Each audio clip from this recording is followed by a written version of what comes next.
देखिए question number 9, a box contains 1 red and 3 identical white balls.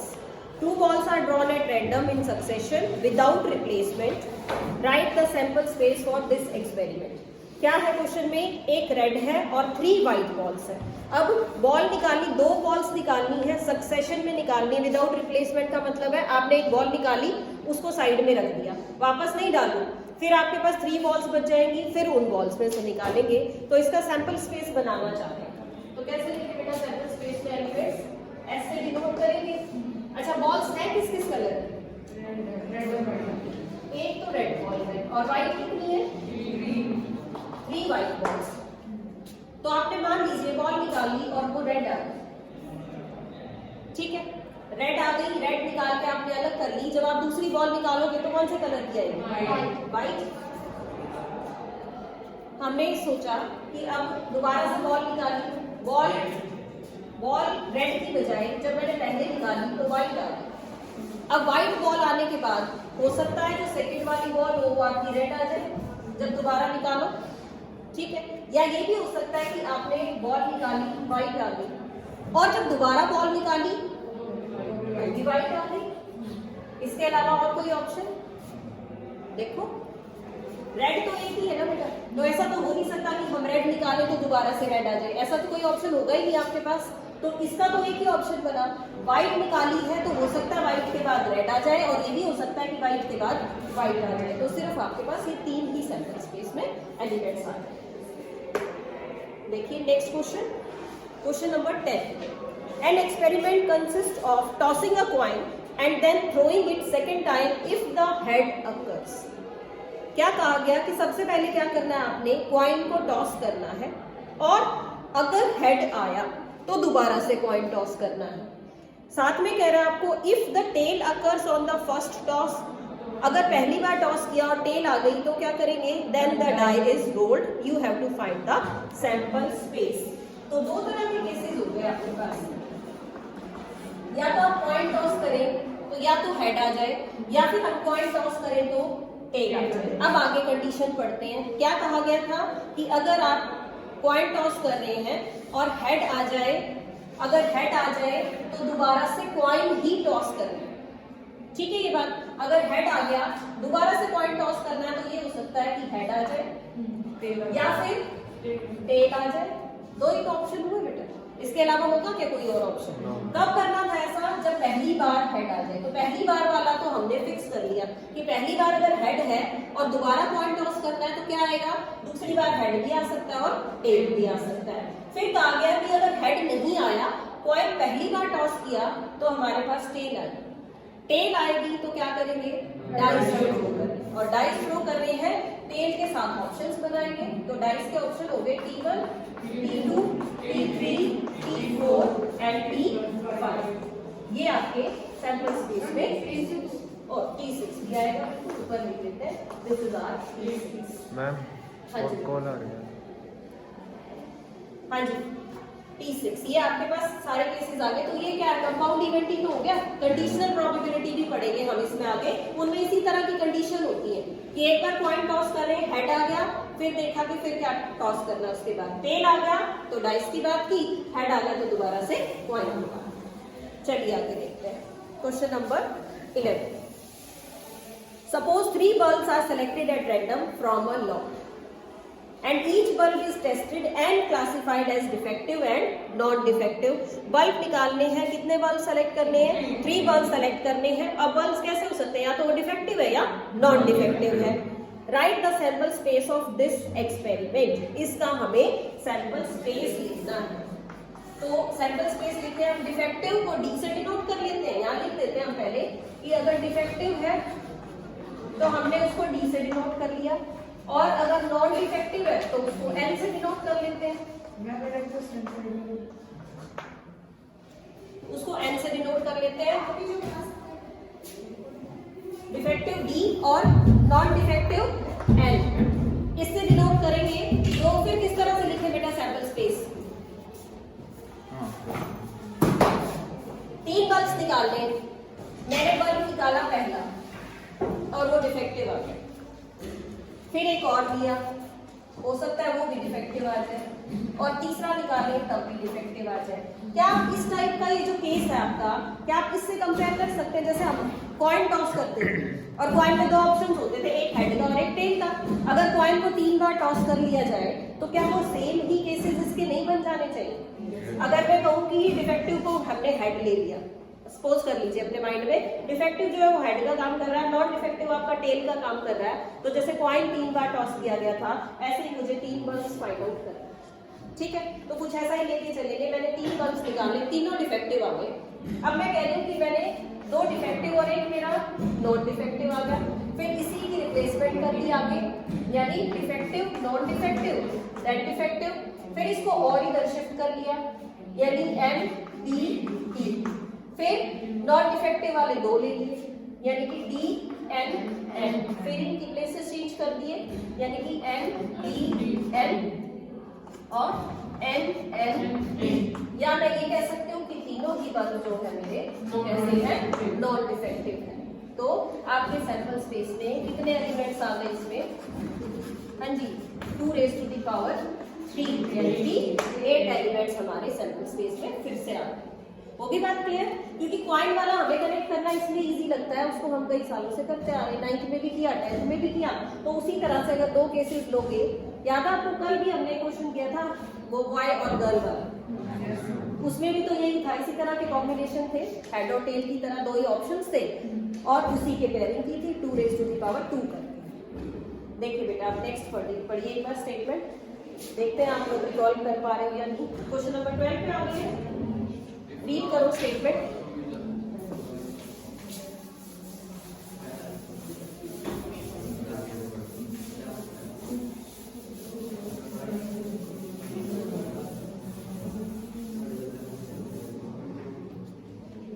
हाँ जी, a coin is tossed if the outcome is a head. एक coin toss कर रहे हैं बेटा, सैंपल स्पेस बनाना है। कॉइन टॉस करोगे तो 2 आउटकम्स होंगे, एक हेड और एक टेल। तो मैंने इसी तरह से हेड लिख लिया और टेल लिख लिया। अब आगे कंडीशन पढ़ लेते हैं, क्या कंडीशन है इसके ऊपर। ये कह रहा है if outcome is a head then die is throw. अगर आउटकम हेड है तो क्या थ्रो करना है? डाई थ्रो करनी है। तो डाई थ्रो करें, H1, H2, H3, H4, H5 और H6। ये 6 ऑप्शंस हो गए आपके। अब आगे देखते हैं, आगे कहा गया the dice shows up an even number. Okay, अगर डाइस पे क्या आए? इवन नंबर आ जाए तो फिर से डाइस थ्रो करनी है। What is the sample space for the experiment? तो हमें ये सारे भी लिखने की जरूरत नहीं है ना, क्या लिखना चाहिए मुझे?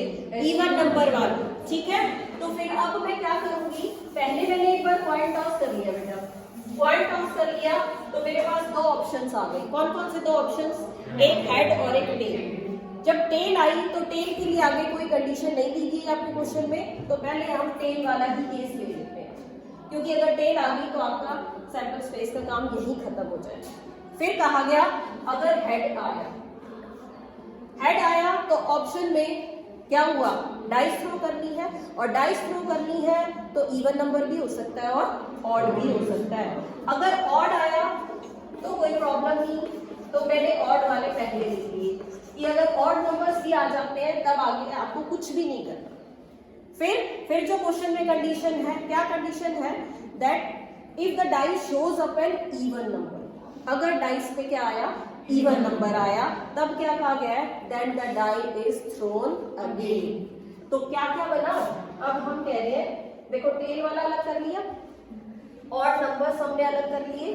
अब मैंने इवन नंबर की बात, अगर टॉस किया हेड आया, फिर डाइस टॉस, फिर इवन नंबर आ गया। अगर इवन आ गया तो फिर से क्या किया? डाइस को फिर से थ्रो किया गया, और डाइस फिर से थ्रो करोगे तो हो सकता है 1 आए, ये हो सकता है कि ये तो दोनों चलेंगे, हो सकता है 2 आए, इट मे बी पॉसिबल कि उसके बाद क्या आ जाए? 3 आ जाए, and it may be possible कि 6 आ जाए। एक ये केस। फिर ये भी तो हो सकता था कि इवन नंबर में 2 के प्लेस पे 4 हो, और इसी तरह से आप लिखते रहेंगे तो H, 4 और 6।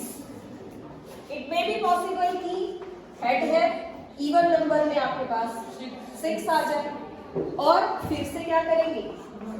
डाइस थ्रो करेंगे, और डाइस थ्रो करेंगे तो ये सारे ऑप्शंस आपके पास।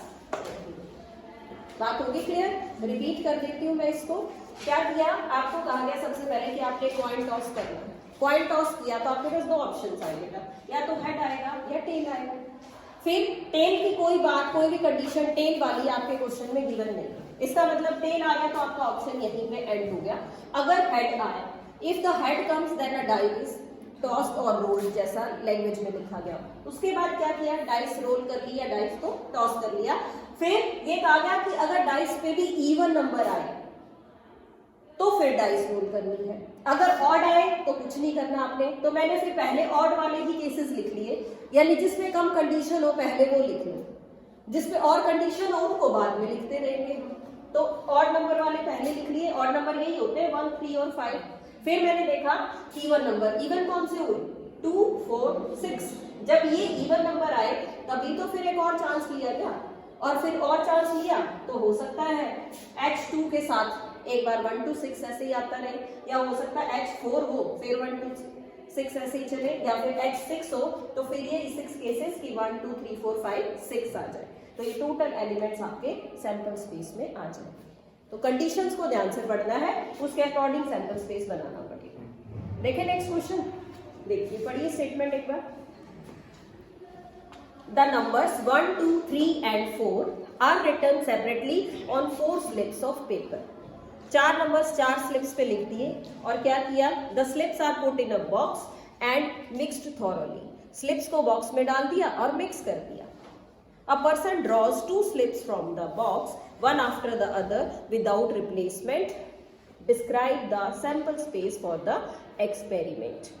4 नंबर्स हैं 1, 2, 3, 4, चारों लिखे, स्लिप को बैग में डाल दिया, अच्छे से मिक्स कर दिया ताकि पता ना हो कि पहले नंबर पे कौन सी स्लिप है, दूसरे पे कौन सी है।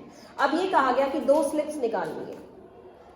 कितनी स्लिप्स निकालनी है? 2 स्लिप्स निकालनी है विदाउट रिप्लेसमेंट। तो आप कैसे निकाल सकते हैं बताओ?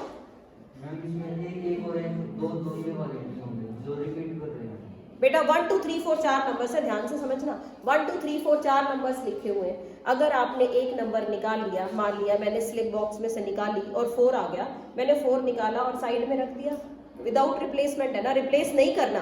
4 निकाल लिया, साइड में रख दिया, उसके बाद क्या क्या आ सकता है? 1 हो सकता है, 2 हो सकता है, या 3 हो सकता है। ठीक है, समझो इस बात को।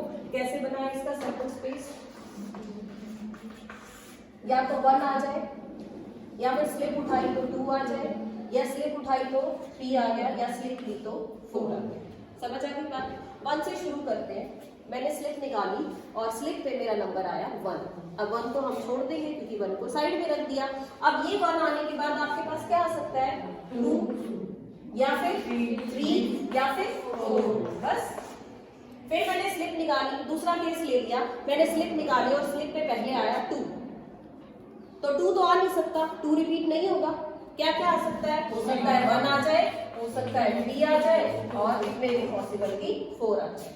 ऐसे ही मैंने सबसे पहले स्लिप निकाली और उसमें 3 आया। 3 आया तो 3 के साथ may be 1, it may be 2 and it may be 4। और अगर 4 ही आ गया स्टार्टिंग में तो क्या क्या ऑप्शन बचे? 4 के साथ हो सकता है 1 आए, या फिर 4 के साथ 2 आ जाए, या फिर 4 के साथ 3 आ जाए। ये केसेस कब है? जब विदाउट रिप्लेसमेंट है। अगर ऐसा हो कि स्लिप आपने निकाली, उसको रीड कर लिया और स्लिप वापस बॉक्स में डाल दी। देखो क्वेश्चन चेंज भी तो हो सकता है। स्लिप निकाल के आपने स्लिप देख ली, भाई हो सकता है 1 आया, 2 आया, 3 आया या 4 आया, लेकिन स्लिप को वापस उस बॉक्स में ही डाल दिया गया। तो जब दोबारा निकालेंगे तो ये भी पॉसिबल है ना कि 1 आया और मैंने दोबारा निकाला तो दोबारा 1 आ जाए। तो अगर ऐसा होगा तो एक एक केस इसमें ऐड हो जाएगा, 1 1 2 2 3 3 4 4। समझ आ रही है? जैसे हम डाइस के केस में करते थे, लेकिन वो सिर्फ जब करना है जब विद रिप्लेसमेंट हो, कि आप देख रहे हैं और वापस वो सारे केसेस ले रहे हैं। डाइस में थोड़ी हम नंबर अलग कर लेते हैं। डाइस में क्या, डाइस टॉस की, नंबर आ गया, लेकिन हम दोबारा टॉस करते हैं तो नंबर रिपीट हो जाता है, वही वाला केस बन जाएगा। अदरवाइज फिर आपको ये लिखना है, वो जो सेम एलिमेंट वाला है, रिपीटेड वाला, वो केसेस इसमें इंक्लूड नहीं हो। राइट, देखिए आगे 14 की करो रीड स्टेटमेंट। बेटा देखते हैं कर पाओगे या नहीं। An experiment consists of rolling a dice and then tossing a coin once if the number on the die is even. अगर डाइस पे नंबर इवन आ गया तो क्या करना है, तो कॉइन को टॉस करना है। And if the number of the dice is odd, अगर डाइस पे जो नंबर आया वो कैसा आया, ऑड आया, तो क्या करेंगे, then the coin is tossed twice. Odd number आया तो 2 बार कॉइन टॉस करना है, इवन नंबर आया तो 1 बार कॉइन टॉस करना है। Right the sample space for this experiment. लिखना आप लोग भी एक बार साथ साथ, मैं भी बोर्ड पे लिख रही हूँ, टैली कर लेंगे। ठीक है, करो ट्राई बेटा। आप लोग खुद ट्राई करेंगे ना तभी अच्छे से समझ पाएंगे कि कौन कौन से केसेस आप एक्स्ट्रा लिख रहे हैं। सबसे पहले डाइस लो, तो डाइस पे कैसे ऑप्शंस हुए, 1 2 3 4 5 6। फिर ये कहा गया कि इवन नंबर के लिए अलग कंडीशन है, ऑड के लिए अलग कंडीशन है, तो मैं लिख भी इसी तरह से रही, 1 और 3 और 5। ऑड के लिए एक अलग से लाइन मेंटेन कर ली मैंने, इवन के लिए अलग से कर ली, 2 4 और 6। क्यों कर लिया ऐसा, क्योंकि दोनों पे जो आगे वाली कंडीशन है वो अलग है। अब फिर स्टेटमेंट रीड कर लीजिए, क्या कहा गया कि if then tossing a coin once if the number on the dice is even. अगर डाइस पे इवन नंबर है यानी ये नंबर है तो क्या करना है, एक बार क्या करना है, कॉइन टॉस करना है। एक बार ना, एक बार कॉइन टॉस किया, मान लीजिए 2 आ गया, फिर मैंने कॉइन टॉस कर लिया तो 2 ऑप्शन हो गए बेटा, कॉइन टॉस करें तो हेड भी आ सकता है और कॉइन टॉस करें तो राइट, ऐसा ही यहाँ भी हो जाएगा, हो सकता है हेड आए और टेल आए, ऐसा ही इसमें भी हो जाएगा, या तो हेड आएगा या फिर टेल आएगा। ये तो बात हुई इवन नंबर्स की, क्लियर हो गया। अब ऑड की बात कर लेते हैं। ऑड नंबर्स में क्या कहा गया, if the number on the die is odd. Odd number means this 1 3 and 5। अगर ऑड नंबर है तो कॉइन कितनी बार टॉस किया गया, 2 टाइम्स। तो कॉइन 2 बार टॉस करने वाले ऑप्शंस आते हैं आपको, मैं नीचे लिख रही हूँ, कॉइन 2 बार टॉस करें तो ये ऑप्शंस होते हैं ना, जो हम 10th में लिखते आए हैं, 2 बार कॉइन टॉस करें तो ये ऑप्शंस होते हैं। इन ऑप्शंस की पेयरिंग मुझे इनके साथ करनी है, 1 के साथ भी ये सारे लिखने हैं, यानी 1 हेड हेड, या नीचे लिख लेते हैं, देखो 1 हेड हेड और फिर 1 head tail, 1 tail head, 1 tail tail. फिर ऐसा ही आप 3 के लिए भी करेंगे, समझ आ गई, ये चारों केसेस 3 के लिए भी और फिर यही चारों केसेस 5 के लिए, कि कॉइन को 2 बार टॉस किया गया तो 5 के साथ भी यही सभी केसेस लिखे जाए। तो कंडीशन ध्यान से पढ़नी है, उसी के अकॉर्डिंग हमने अपने क्वेश्चन को समझ के सैंपल स्पेस बनाना है। क्लियर होगी बात बेटा, ठीक है, चले आगे पढ़िए स्टेटमेंट टेक्स्ट की। A coin is tossed if it shows a tail. Coin toss किया तो कॉइन टॉस किया तो 2 ऑप्शंस हो गए, हेड और टेल। फिर कहा गया if it shows a tail then we draw a ball from a box which contain 2 red and 3 black balls and if it shows a head then we throw a dice. Find the sample space for this experiment. तो इसी तरह से जब coin toss किया पहले 2 options लिखेंगे, head और tell. फिर अगर हेड है तो फिर डाइस वाले ऑप्शन यानी H1, H2, H3, H6 तक। अगर आई टेल, टेल आने के बाद बॉक्स में गए, बॉल निकालनी है, तो बॉक्स में बॉल कैसी कैसी हैं, 2 रेड है और 3 ब्लैक है। तो ये हो सकता है कि टेल आई तो टेल के बाद R1 यानी फर्स्ट रेड बॉल, या टेल के साथ R2, या टेल के साथ B1, या टेल के साथ B2, या टेल के साथ B3। समझ आ गए ऑप्शंस। चले नेक्स्ट पे देखिए, next question number 16। A die is thrown repeatedly until a 6 come up. अच्छा क्वेश्चन है क्योंकि इसमें हमें केसेस सारे बनाने नहीं आएंगे। क्वेश्चन को ध्यान से समझिए, क्या कहा गया है, a die is thrown repeatedly until a 6 comes up. एक डाइस को हम रोल करते रहेंगे कब तक, जब तक 6 नहीं आता। तो इसका मतलब इनफाइनाइट केसेस बनाने हैं मुझे। तो आपको क्या पता कि पहली बार में 6 आ गया, दूसरी बार में आ गया, या तीसरी बार में आया, या 10 टाइम्स उसको टॉस करने के बाद 6 आया। वी डोंट नो कि कब आया 6। तो इसका सैंपल स्पेस हम बनाएंगे। तो बेटा सबसे पहला ऑप्शन तो ये है कि मैंने एक बार डाइस रोल की और पहली बार में ही 6 आ गया, ठीक है। तो फिर तो सैंपल स्पेस में सिर्फ यही बचा, एक बार रोल की 6 आ गया। फिर हम केसेस लेते हैं, रो इन E1 आ गया, या फिर रो इन तो 2 आ गया, हो सकता है 1 आ गया फिर मैंने दोबारा की तब 6 आ जाए, या 2 आ गया फिर की तो 6 आ जाए। पहली बार में 3 आ गया, दूसरी बार में 6 मिल जाए, पहली बार में 4 आ गया, दूसरी बार में 6 मिल जाए, पहली बार 5 आ गया, दूसरी बार में 6 मिल जाए। 6 वाला केस तो नहीं लूंगी मैं, क्योंकि अगर पहली बार में 6 आ जाता तो यही केस बन जाता, राइट। अब हो सकता है पहली बार में भी नहीं आया, दूसरी बार में भी नहीं आया, तीसरी बार में 6 आ गया हो, ये तो समझ आई बात?